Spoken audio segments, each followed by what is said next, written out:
Assalamualaikum warahmatullahi wabarakatuh. Halo Sobat, di video kita kali ini kita akan membahas salah satu episode dari channel Ningsih Tinampi sesi penarikan arwah. Dan ini proses penarikan arwah oleh Bu Ningsih Tinampi. Hal gaib adalah sesuatu di luar kemampuan kita sebagai manusia dan merupakan rahasia Allah.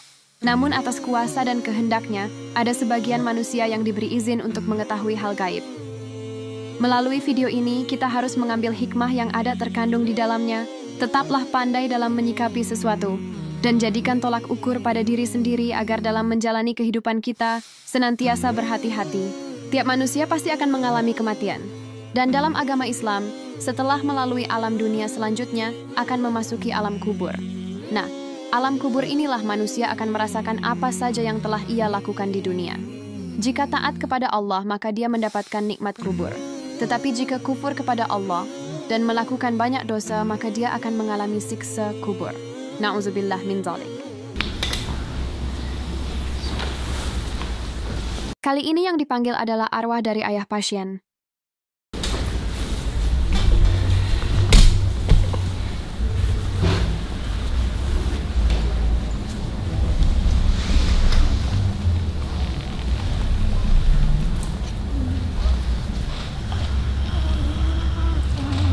Assalamualaikum Pak.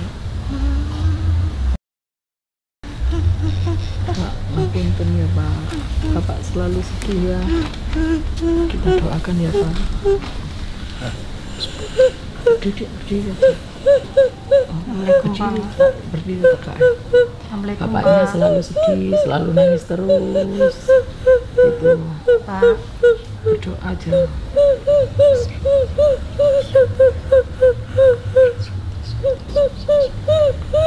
Arwah ini tidak menjawab ketika diajak bicara. Dia hanya mengeluarkan suara tapi tertahan, seperti mulutnya tidak bisa digerakkan, dan tubuhnya pun terlihat kaku. Apa yang sudah dilakukan arwah ini semasa hidupnya?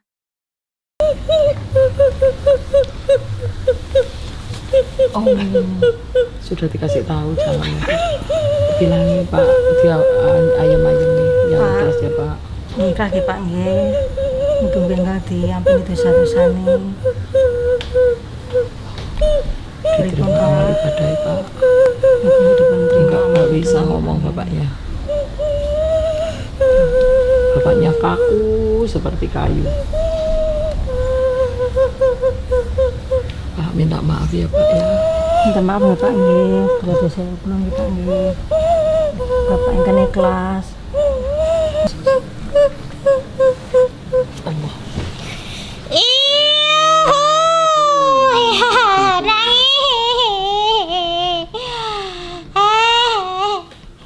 Aku kasihan sama arwah ini. Kasihan Bu. Kenapa seperti ini? Kasihannya kenapa? Aku kasihannya sama orang yang disiksa tapi dia Ikhlas. berserah diri. Jadi bisa karep-karepe wis anjene aku salah sama gitu. Emang orangnya sabar. Tapi kaku. Dia tuh kalau jengkel tuh ngampet toh. Itu loh biar Mbak Rosi cerita. Bapak ini tuh sebenarnya hatinya baik, cuman kalau jengkel tuh ngampet begitu loh. Tapi yang paling bikin fatal, Cerita Mbak Loko tidak bisa. berat Bu di dadanya itu. Oh, saya ini berat sih Anda tadi. Berat karena arwahnya ini tuh almarhum bapak ini tuh dulu suka ngampet begitu loh.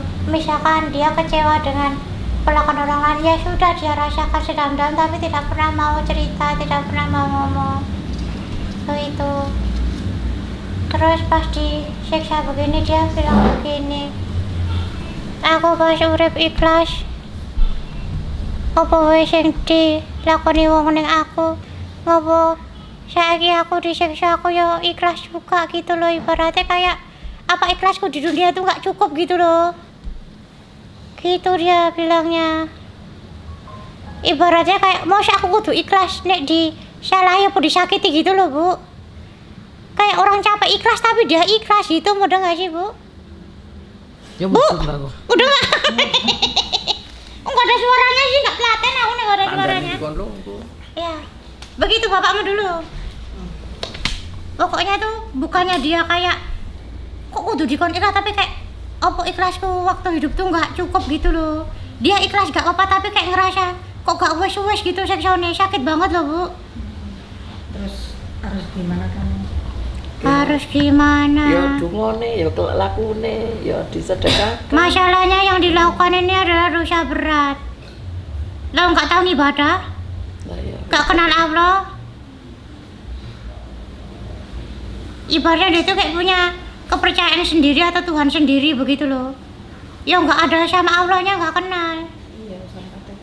Arwah ini dulunya adalah orang baik dan sabar.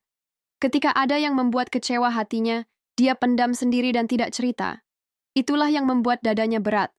Dan yang paling parah adalah dia meninggalkan sholat 5 waktu dan tidak mengenal Allah. Allah berfirman, maka datanglah setelah mereka, pengganti yang buruk, yang menyia-nyiakan sholat dan mengikuti hawa nafsu, maka mereka kelak akan menemui kebinasaan. Ghayyan. Surat Maryam ayat 59. Ghayyan di sini ditafsirkan oleh sebagian ulama sebagai lembah di neraka. Padahal arwah ini adalah termasuk orang sabar dan ikhlas. Di dalam alam kubur saja dia ikhlas menerima siksa kubur karena sadar memang dia salah. Sabar memiliki pahala besar di sisi Allah. Dalam surat Az-Zumar ayat 10. Sesungguhnya hanya orang-orang yang bersabarlah yang dicukupkan pahala mereka tanpa batas. Tapi sayangnya arwah ini tidak mengenal Allah, sehingga membuat pahala sabarnya sia-sia. Kak ini nggak mau. Ibaratnya nggak, orang sholat aja belum tentu masuk itu, apalagi ini. Orang sholat ayo untuk masuk surga apa tuh karo ngono. Kan kewajiban peng berapa aja Bu sehari, kewajiban 5 kali sholat peng selama seumur hidupnya. Ayo.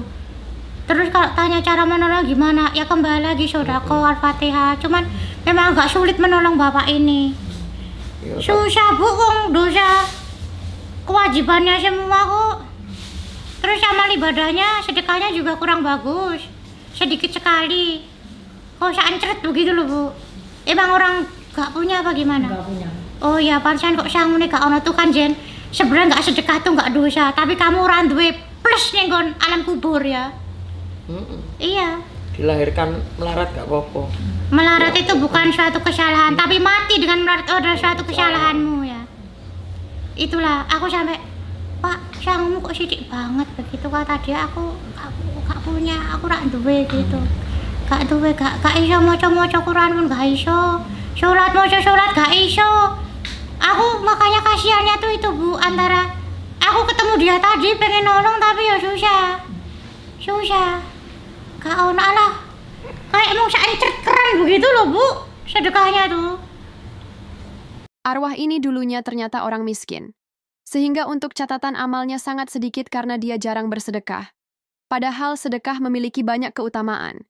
Di antaranya pahala yang dilipat gandakan hingga 700 kali lipat, surat Al-Baqarah ayat 261, menghapus dosa seperti air memadamkan api, hadis riwayat Tirmidzi, menolak bala dan musibah, hadis riwayat Tabrani, serta mendatangkan keberkahan rezeki, surat Saba ayat 39. Ia juga melembutkan hati, menghilangkan sifat kikir, menjadi naungan di hari kiamat bagi yang bersedekah dengan ikhlas, hadis riwayat Bukhari Muslim, mengundang doa malaikat agar diberi ganti rezeki, hadis riwayat Bukhari, dan memberikan kesempatan masuk surga melalui pintu khusus bernama Babush Syadaqah bagi ahli sedekah, hadis riwayat Bukhari Muslim. Menolong gimana susah, gak tahu aku. Ya pokoknya jangan pesimis, yakin Allah pasti membantu hambanya. Sedekah untuk beliau. Berdoa dan bersedekah untuk beliau. Iya. Ya harus itu. Sedekah itu loh alat sholat. Siapa tahu alat sholatnya dipakai, bapakmu bisa dapat kebaikannya. Masalahnya nggak belas sih loh Bu. Ya wis golek atine pangeran ae Bu.